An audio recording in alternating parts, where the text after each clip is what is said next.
Welcome, everyone, to another Silicon Labs product podcast. In this episode, I'm very excited to dive into how engineers can design gadgets that work with Amazon Alexa device. That's pretty cool, right? I mean, we all tend to have those Alexa gadgets in our house.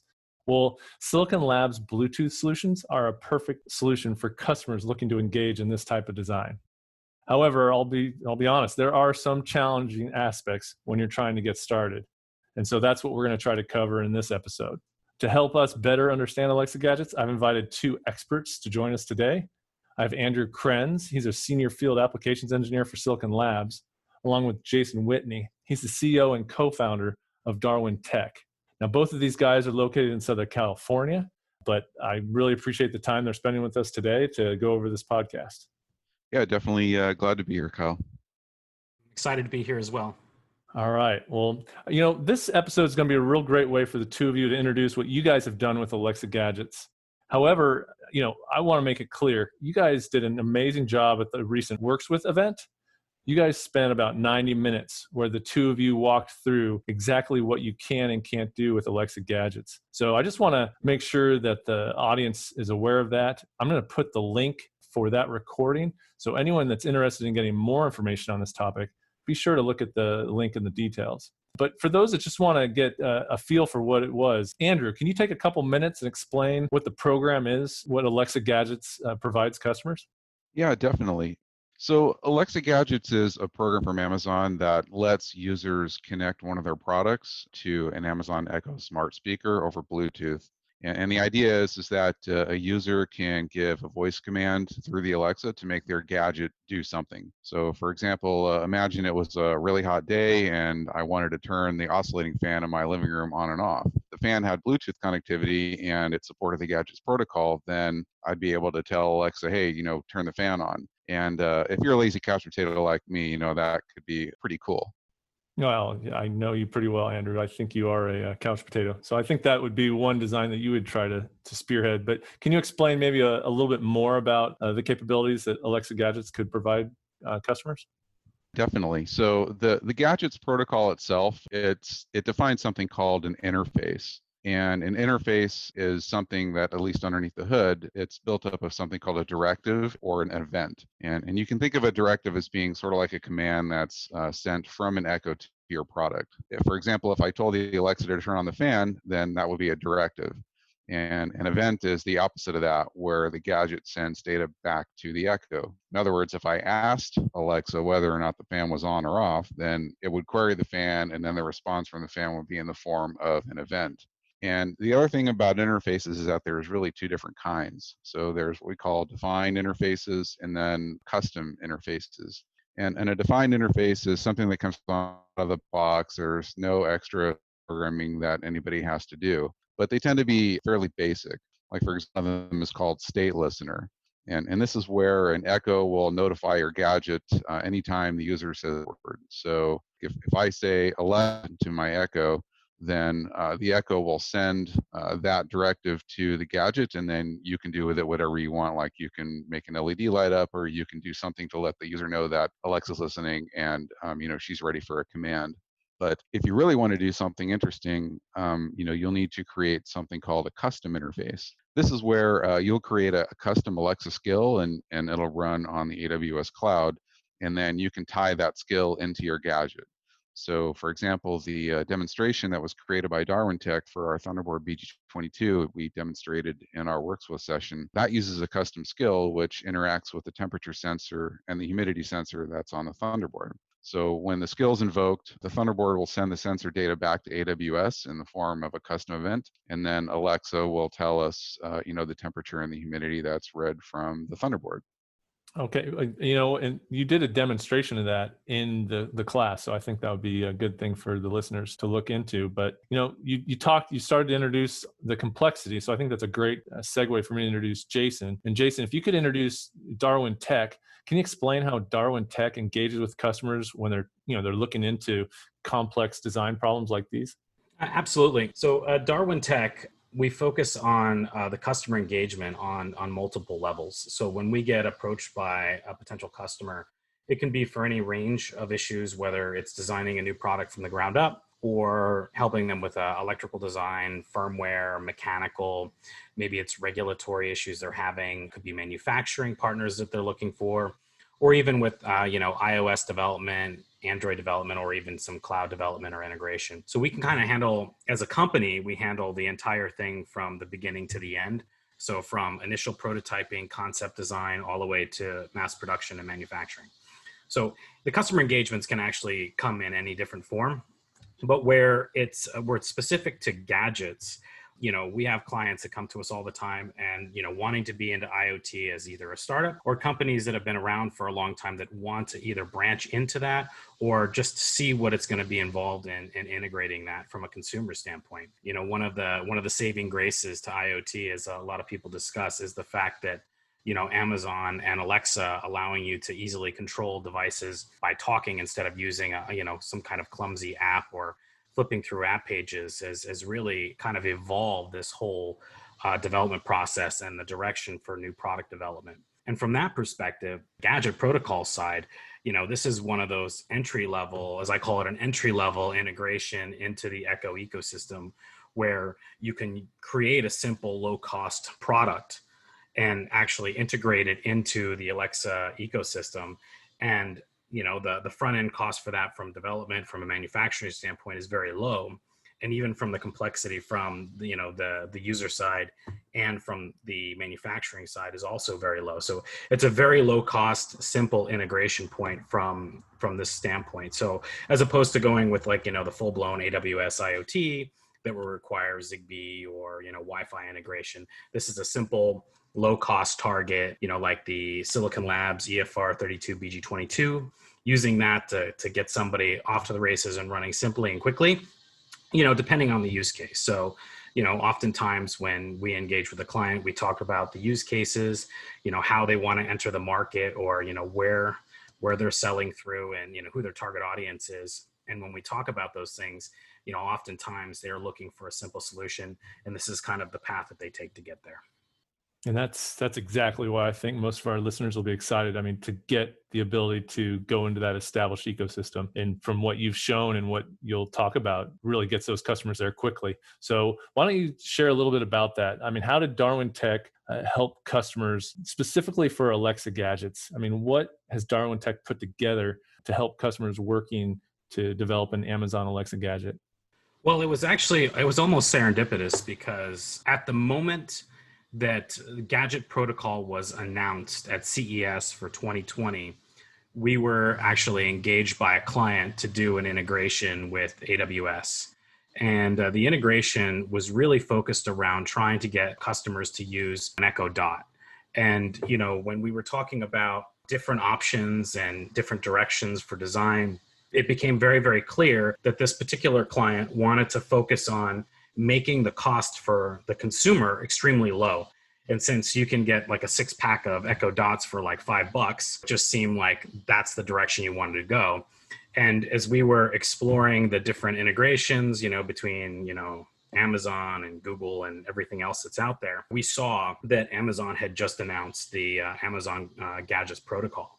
And Bluetooth Low Energy integrates with Echo Dot 2nd and 3rd generation. It just was the perfect match for this, to do the kind of product control and voice communications for this particular client that they were looking for without a lot of heavy lifting.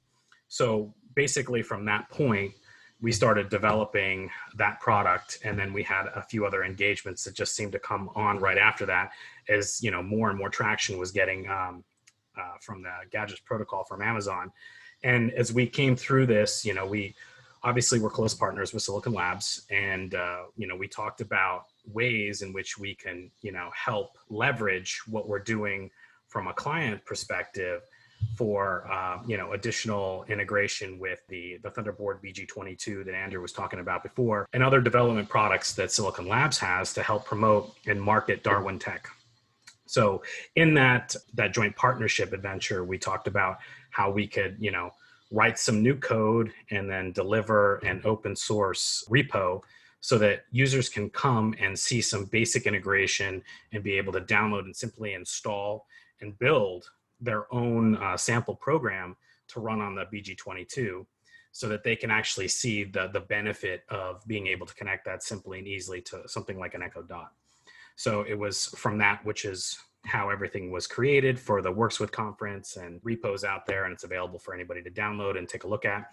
And the idea is really more around the simplicity behind it. Obviously, it is, it's a custom directive, or I'm sorry, it's a custom interface that's used there to be able to report back on the temperature and humidity. But it showcases the simple protocol that's used by Gadget and Amazon in order to deliver, the data back and forth from the device.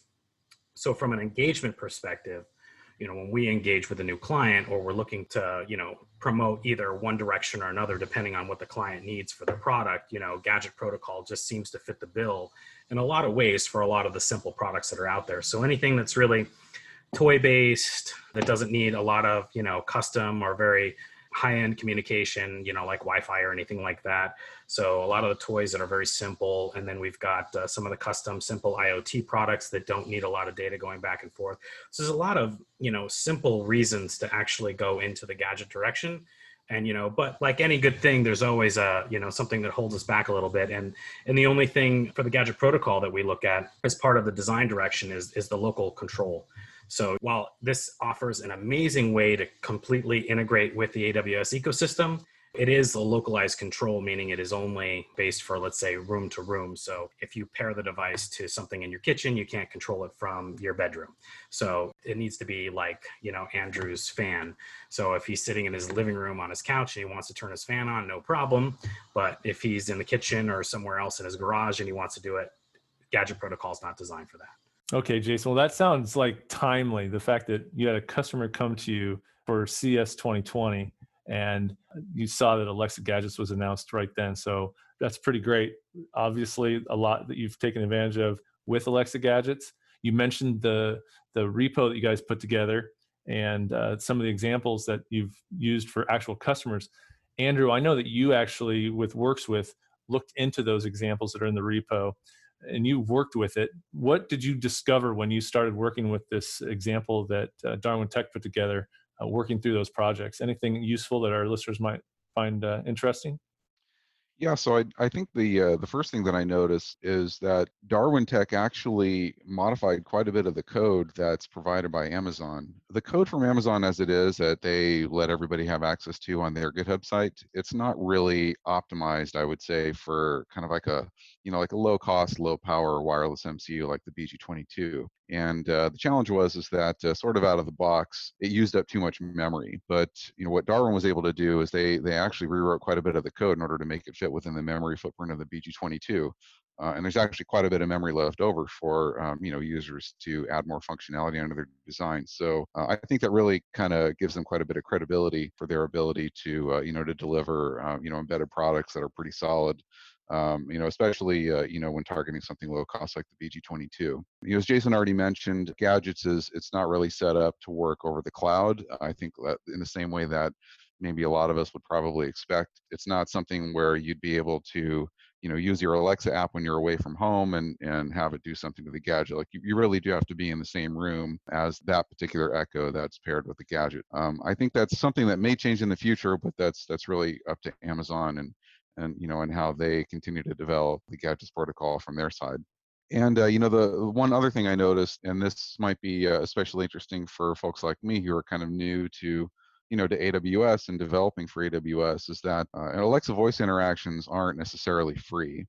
So one thing to keep in mind is that when a developer creates a gadget, what they need to do is they would need to go on to what's called the Alexa Voice Service console, and they need to generate a product ID for their particular gadget. And that product number is tied to their Amazon developer account, which in turn is also tied to a billing account or a credit card number. So if you're just a hobbyist, I think, and if you're playing around, it's not really a big deal because Amazon gives you quite a bit of credit, I think, for free. But eventually, if this was a real product and it was released into the field into high volume and a lot of people started interacting with it, then one thing to keep in mind is that eventually Amazon and AWS, they're going to want to get paid, and there will eventually be billing charges associated with the usage.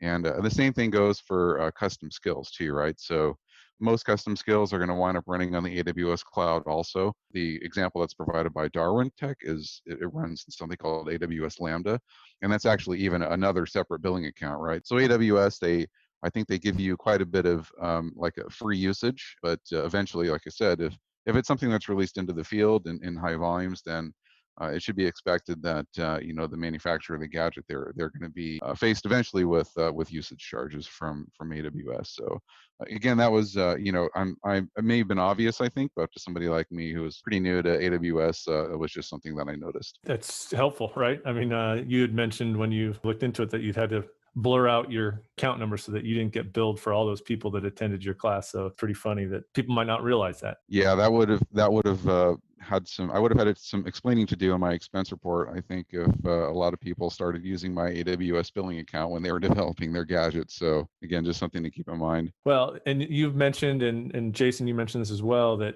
that's very well documented in the GitHub. So that whole process, when people go there, they can do the README, and it walks them through quite a bit of that. Jason, can you elaborate on where and what customers can get from the repo? Absolutely. So I think we can provide a link for the repo. It's definitely in the WorksWith Conference. From the repo perspective, it's on GitHub, and it's a publicly made repo, and it has an entire README documentation that has images and a complete walkthrough for how to create a skill, how to create your own device, how to build the whole project and run with it. There's actually a nice kind of integration with that, and the demo that was recorded by Andrew. You can go through, you don't need to really watch the video in order to do it, as long as you have some familiarity with Simplicity Studio and you can compile the code. It's easy to download the repo and then make a couple of changes as following the README, and then you're good to go there. Outside of that, I mean, everything is complete. It's a complete package for you to run with the Thunderboard BG22. And we have Simplicity Studio 4, a repo set up, and we have Simplicity Studio 5 is on the way. I don't know if that has been completely uploaded yet. There's some testing going back and forth. This Simplicity Studio 5 was just released prior to the WorksWith conference.